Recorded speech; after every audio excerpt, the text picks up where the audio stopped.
20h, bienvenue à tous pour l'actualité sur RTI 1. À la une, ce 18 février, la participation du chef de l'État au 6e sommet Union africaine-Union européenne à Bruxelles. Comme une quarantaine de chefs d'État, le président Alassane Ouattara participe à ces travaux qui visent à intensifier les investissements sur le continent tout en tenant compte des défis mondiaux.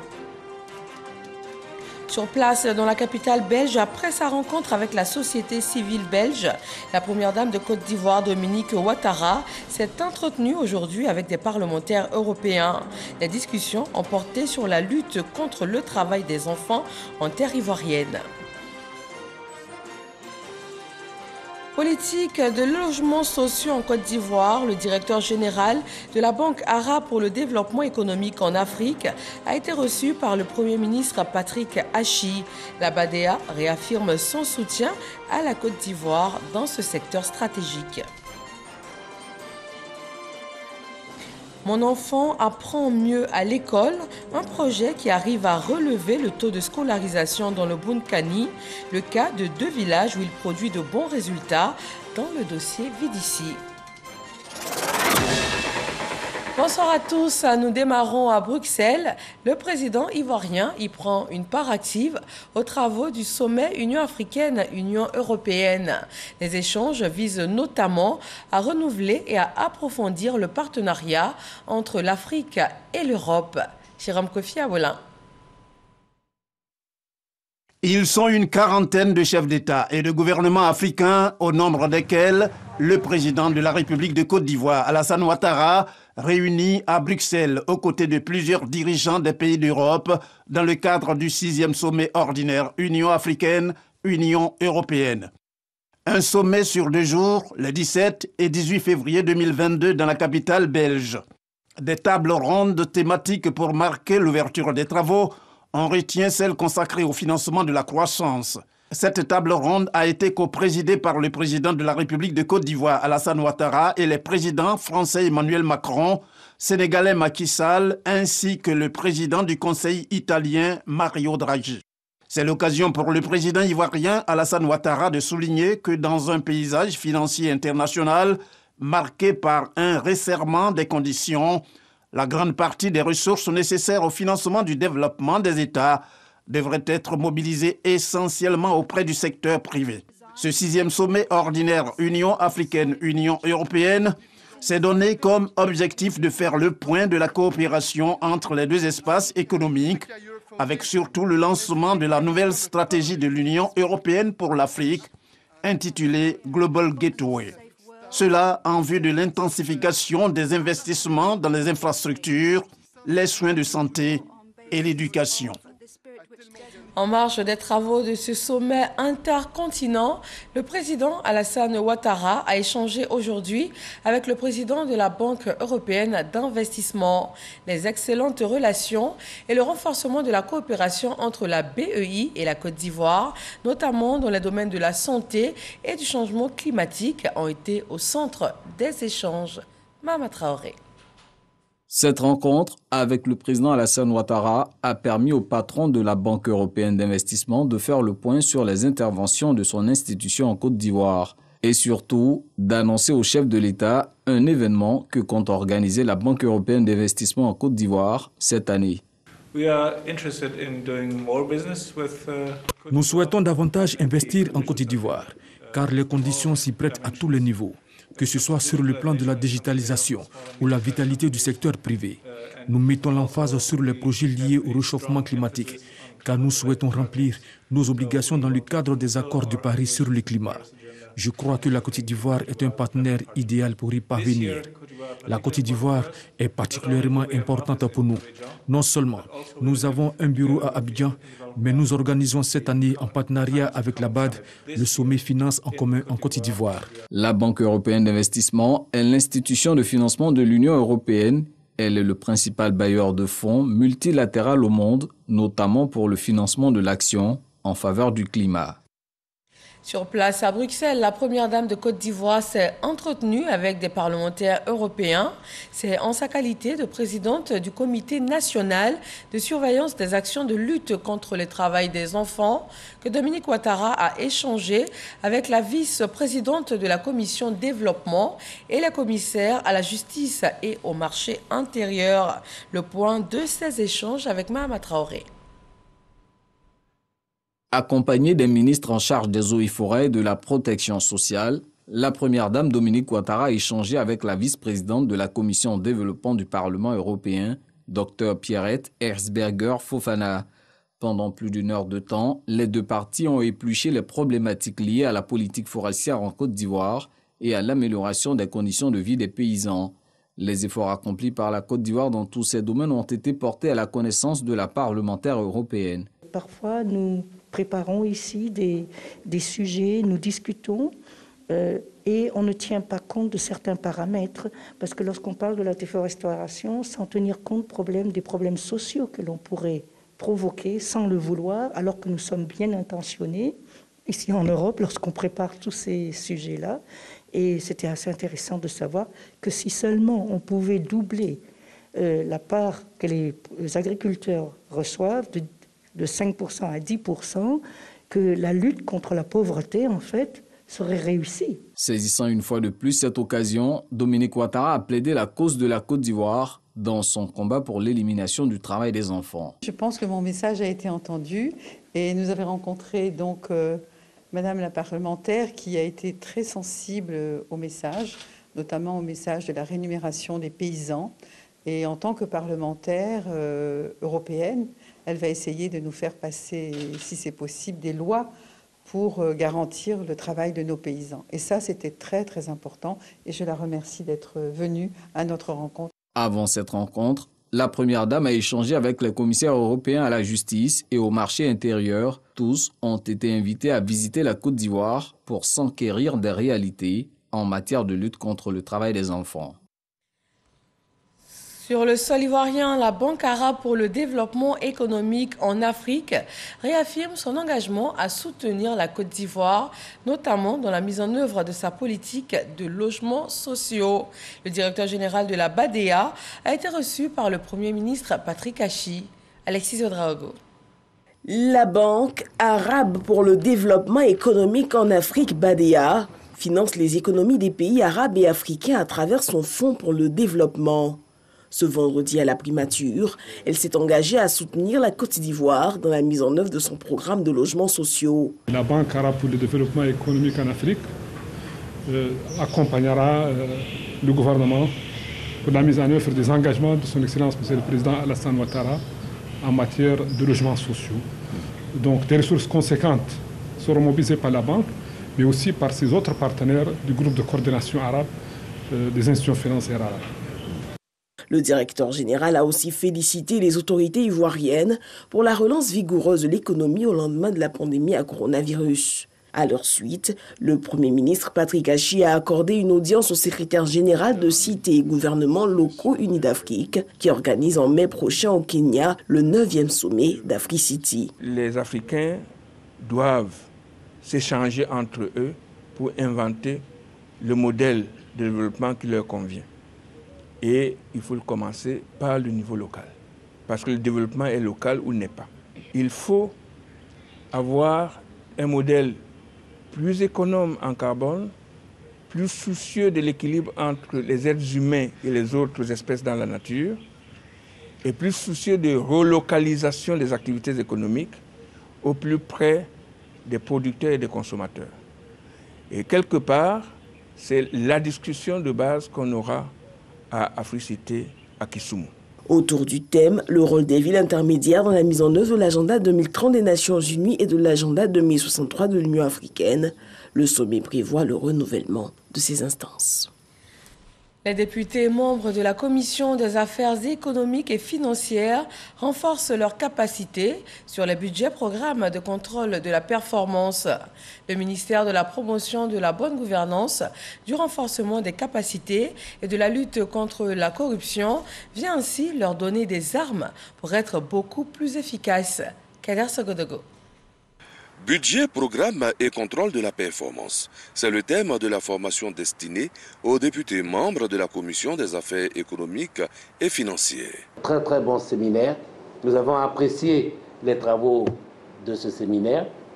Nous comptons demander encore plus parce que chaque fois que nous sommes formés, nous arrivons à poser des questions beaucoup plus pertinentes et importantes. Et je crois que tout ça est pour le bien du gouvernement, donc pour le bien de la population ivoirienne que nous représentons. Cela nous permettra aussi d'être plus incisifs et plus pointus, plus constructifs surtout lors du passage à l'Assemblée nationale des différents ministres. La formation a duré 5 jours et était l'affaire du Centre international de management en expertise financière, CIMEF. Le budget programme revu en long et en large pour le grand bonheur de l'Assemblée nationale. L'objectif, c'était de les outiller au contrôle de l'action gouvernementale, c'est-à-dire lorsque un ministre se présente à eux pour présenter son budget annuel, comment est-ce qu'ils doivent le comprendre et mieux le contrôler. J'ose espérer que nous ferons bon usage des compétences nouvellement acquises au cours de notre prochaine session et des futures lois de finances. Cette formation a été rendue possible par le ministère de la Promotion de la bonne gouvernance, du renforcement des capacités et de la lutte contre la corruption, financée par la Banque mondiale à travers le projet d'amélioration de la gouvernance pour la délivrance des services de base aux citoyens. 20h11, faisons le point chiffré concernant la maladie à coronavirus en Côte d'Ivoire pour ce 18 février.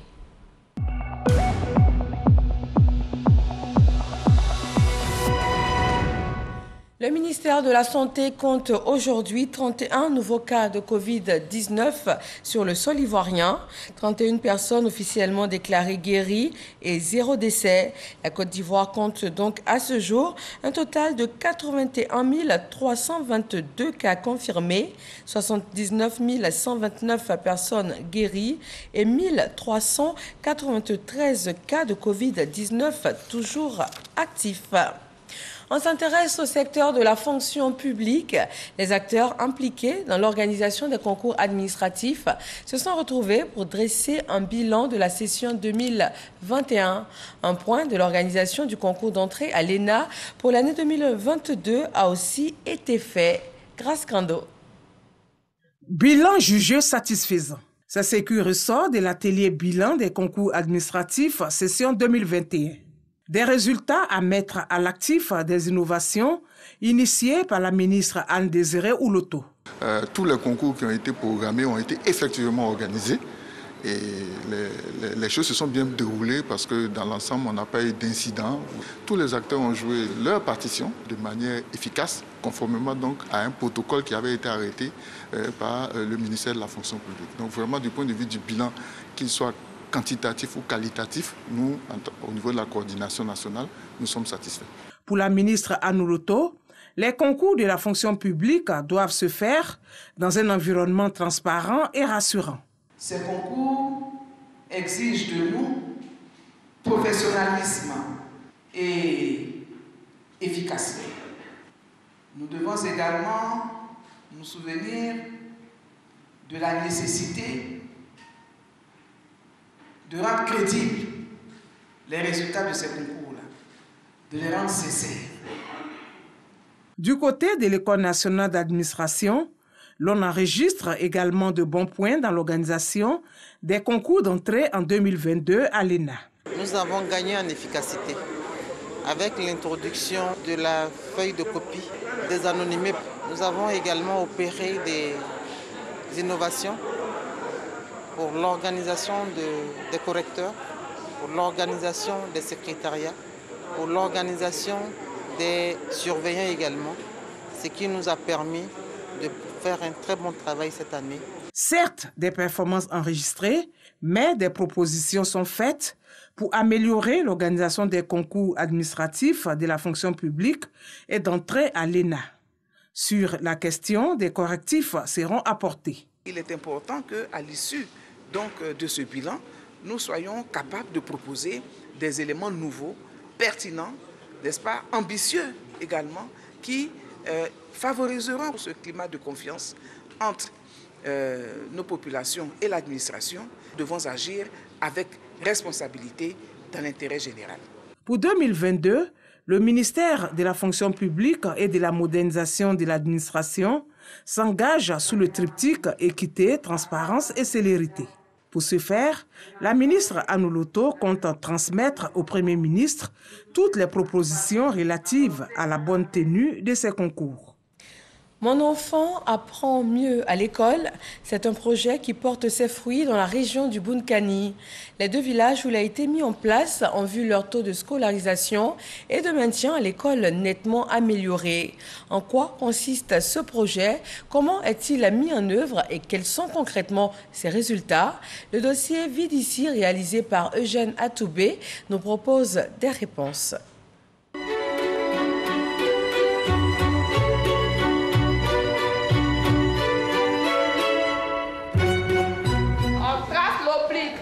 Le trait oblique, on ajoute le rond et on ajoute la canne 2. La scène se passe dans une salle de classe à l'école primaire de Farako, village de la sous-préfecture de Nassien. Ce matin, l'activité porte sur la formation des lettres de l'alphabet. La canne 2, le trait oblique. Un bon poème. Qui va venir faire encore? Les apprenants ont entre 2 et 5 ans. Tout de l'effectif du décor intérieur comme extérieur et de l'enseignement indique que nous sommes au préscolaire. Cette classe et les 2 autres que compte l'école de Farako sont pour les parents d'élèves de cette localité un soulagement. Dans les débuts, ça n'allait pas. Parce que les enfants qui quittent à la maison pour venir au pré-primaire, ils n'arrivaient pas à s'exprimer en français. Il y a eu assez d'amélioration. Ça va, ils arrivent à attraper le stylo. La craie, ils arrivent à tourner leur voix, ils arrivent à écrire, ils arrivent à s'exprimer librement. À Farako, pourtant, on ne parle pas de préscolaire, mais de pré-primaire, selon l'esprit PAPS, pour désigner les classes de maternelle. Une pré-primaire en expérimentation, dont l'existence quelques années plus tôt était inimaginable pour les populations de Farako. Farako, village pilote du projet, et nombreuses localités du département de Nassien, comme toute la région Bunkani du reste, ont fait d'énormes progrès en matière de scolarisation. Aujourd'hui, la réalité est tout autre. Les parents sont pleinement impliqués dans l'action éducative. Nous, les jeunes, on est là, on anime le projet, on encadre les enfants. Ainsi de suite, l'année prochaine, ils vont au maternel. On continue de leur dire de jouer leur partition. Quand tu t'assois à côté de l'enfant et tu lui dis il faut lire, même tu ne comprends pas, ta présence là, ça peut le pousser à agir. À force de répéter, il prend l'habitude d'étudier. On continue d'expliquer aux parents le bien fondé de l'école. Direction Gansé, un autre village dans le département de Nassien. L'école est une fierté pour les populations.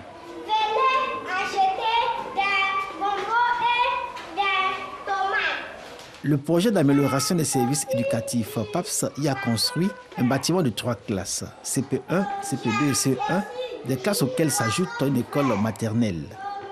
Les parents d'élèves de Gansé font preuve d'engagement pour la bonne marche de l'école dans le village. C'est nous-mêmes qui aidons les enfants pour aller à l'école. On s'en va chercher leur maman. Il ne faut pas que les enfants restent au village. Je me suis engagé à encourager mes collaborateurs à faire mieux, à s'engager, parce que le projet Mon enfant apprend mieux à l'école nous a mis en mission pour que ce projet puisse réussir. L'enfant qui est à la maison doit apprendre à lire à haute voix, comme il le fait en classe. Même si le père ne sait pas lire, mais il écoute l'enfant en train de lire. Et toujours, chaque jour, quotidiennement, l'enfant vient de lire. Le projet PAPS, dans son approche, permet un meilleur apprentissage de l'enfant, autant en mathématiques qu'en lecture-écriture. Il y a aussi les feux de mouche. Bientôt, les villageois mettront fin à cette pratique. Aujourd'hui, on parle de la lettre son pour arriver au mot-clé, ainsi de suite. On fait une lecture syllabique. Ça a permis beaucoup d'avoir un grand nombre d'élèves qui savent lire. Il y a des techniques que le projet a envoyées qui permettent aux enfants de calculer plus facilement. L'année dernière déjà, l'école primaire de Gansé avait été classée 2e au plan régional. Le résultat de l'abnégation au travail des enseignants, motivés par la chaîne d'encadrement et à cœur d'amener les enfants à un apprentissage rapide, sanctionnés par leur parfaite maîtrise des mathématiques et de la lecture-écriture, respectivement par les méthodes du déchiffrable et du décodable. Gansé, un an auparavant, était deuxième. Gansé a progressé. Cette année, Gansé occupe la première place. La chaîne d'encadrement et notamment les conseillers pédagogiques ont fait un travail énorme. Ils se sont appropriés tout ce qu'on leur a dit concernant ce projet-là et on a atteint ces résultats-là. Donc un travail remarquable de ce conseiller-là. Un travail également remarquable des enseignants. Désormais, l'école primaire de ce village devient une référence dans l'inspection primaire de Nassian, chef-lieu de sous-préfecture. Du coup, toutes les écoles de cette circonscription éducative rêvent d'être touchées par le projet. Mon enfant apprend mieux à l'école. Pour autant, les résultats obtenus à ce jour sont en deçà des objectifs du projet. 50% indique l'inspecteur de Nassian contre 80% d'enfants qui savent lire et écrire convenablement selon les prévisions du PAPS. Le dossier Vidici est consacré ce soir à la scolarisation des enfants et c'est aussi un facteur qui facilite l'autonomisation des femmes car une fois les tout-petits à l'école, elles se consacrent plus facilement à leurs activités génératrices de revenus.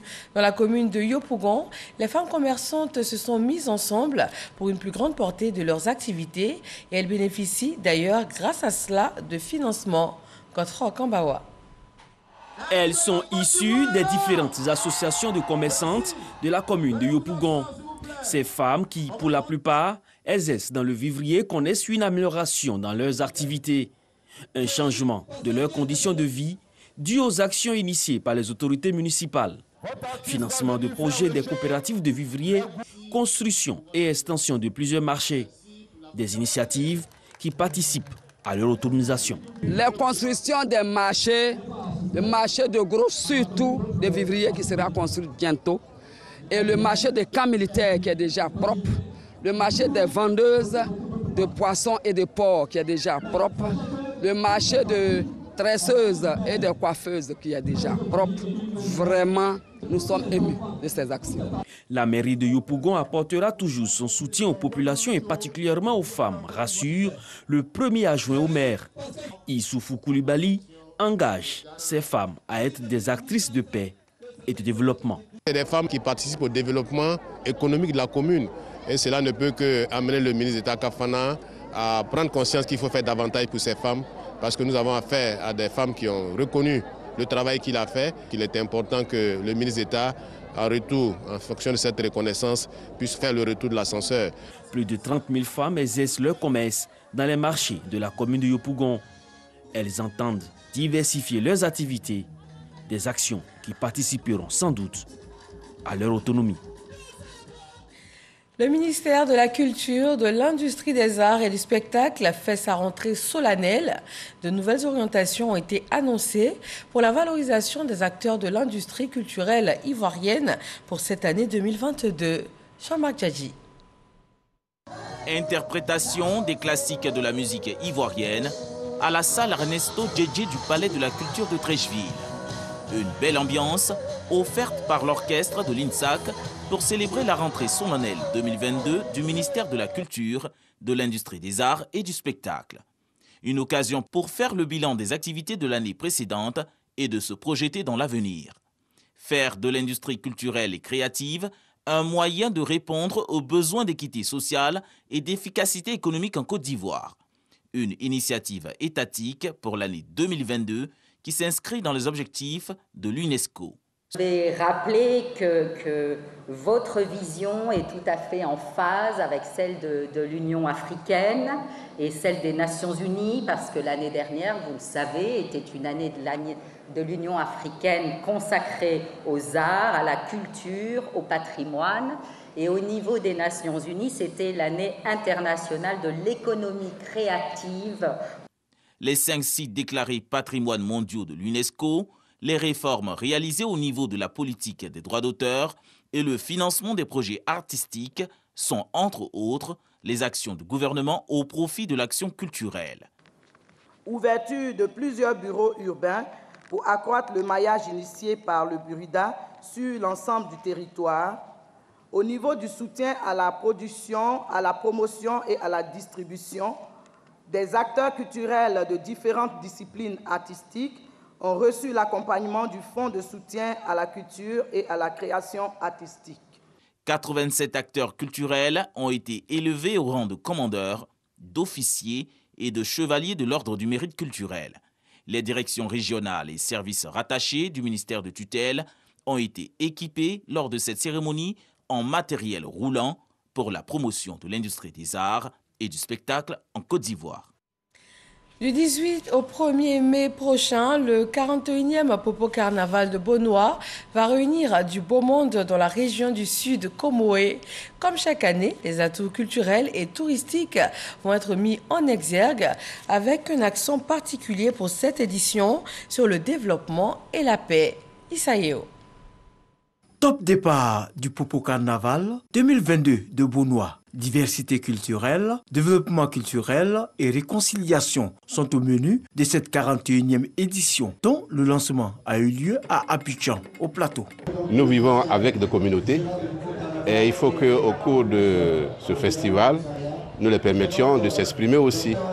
Et cela va permettre que les uns et les autres sachent que Bonois ne vit pas renfermé sur lui-même, mais que toutes les populations qui y vivent peuvent participer activement à ce grand festival qui est le Popo Carnaval. Le Popo Carnaval est une occasion pour le peuple abouré et ivé de Bonois de s'ouvrir à d'autres cultures et de favoriser le dialogue interculturel. Pour les cadres, tenir le rendez-vous de son organisation est un impératif. Le Popo Carnaval est véritablement le porte-flambeau des cérémonies, des activités culturelles de cette grande région du Sud Comoé. Ce carnaval, sans nul doute, est devenu une véritable institution dans le paysage culturel de notre pays. De nombreuses personnalités saluent la longévité du festival. À force de travail, d'abnégation, le Popo Carnaval s'est offert une longévité, signe d'une mutualisation d'efforts et d'une synergie d'actions opérées par les différents commissariats qui se sont succédés jusqu'à ce jour. Je voudrais à cet égard rassurer les membres du comité d'organisation et le commissariat de la disponibilité institutionnelle du ministère de la Culture et de l'Industrie des Arts et du Spectacle à accompagner, à soutenir matériellement et techniquement cette édition de 2022. La 41e édition du Popo Carnaval est prévue du 18 avril au 1er mai 2022 à Bonois. Un mot de sport dans ce journal avec le comité d'organisation de la CAN 2023 qui est en plein préparatif.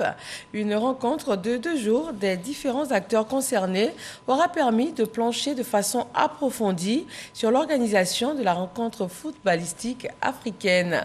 Salif Ouattara. À 18 mois de la prochaine Coupe d'Afrique des Nations de football qui doit se dérouler en terre ivoirienne, François Albert Amicha, président du comité d'organisation de la CAN 2023 et ses collaborateurs réfléchissent afin de rendre plus dynamique le COCAN ivoirien. Le point central de cette journée de réflexion a été le récent séjour de certains membres du COCAN au Cameroun. Une immersion qui a permis à François Albert Amicha et ses collaborateurs de se faire une idée de l'organisation pratique de la compétition, la sécurité des sites, l'accueil et l'hébergement des délégations, le dispositif aux alentours des stades, autant de sujets qui ont permis à l'assistance, composée essentiellement du personnel du COCAN, de mieux appréhender la tâche qui les attend. Nous avons pu procéder au recrutement d'un sous-directeur des marchés publics, d'un chef de département, de 17 chefs projets, de 6 chargés de mission projet, de 7 assistants projet, de 3 chargés d'études, de 3 assistants comptables. À ceux et celles qui nous ont rejoints ces derniers mois et ces dernières semaines, je voudrais leur adresser mes chaleureuses félicitations et leur souhaiter la bienvenue au COCAN 2023. Les droits marketing, l'installation de comités locaux d'organisation dans les autres villes hautes, la présence du COCAN sur les réseaux sociaux sont des points qui ont été abordés lors de ce séminaire. Un chronogramme a été établi afin de permettre au COCAN d'être plus attractif sur le terrain. De quoi refléter le thème définitif de la compétition qui s'intitule CAN 2023, la CAN de l'hospitalité. Dans l'actualité internationale, Bamako demande ce vendredi à la France de retirer sans délai ses soldats du territoire malien. Une réaction qui intervient au lendemain de l'annonce par le président français d'un retrait échelonné de ses soldats sur les prochains mois. Le colonel Abdoulaye Maïga a aussitôt qualifié cette annonce du désengagement français de violation flagrante des accords entre les deux pays. Selon lui, les résultats de 9 années d'engagement français au Mali n'ont pas été satisfaisants. En conclusion, le gouvernement invite les autorités françaises à retirer dans l'immédiat les forces Barkhane et Takuba du territoire national sous la supervision des autorités maliennes. Quelques 2400 militaires français sont déployés au Mali. Leur désengagement, le démantèlement de leurs bases et l'évacuation des matériels est un chantier colossal et également dangereux. La France a donc répondu qu'elle se retirera en bon ordre et ne transigera pas une seconde sur la sécurité de ses soldats. Et c'est tout pour ce soir. Restez connectés à l'information via rti.info. Prochain journal à 23 h avec Régis Kofi. Et demain 20 h, retrouvez Marie-Laure Goran. Très bon week-end à tous et à lundi.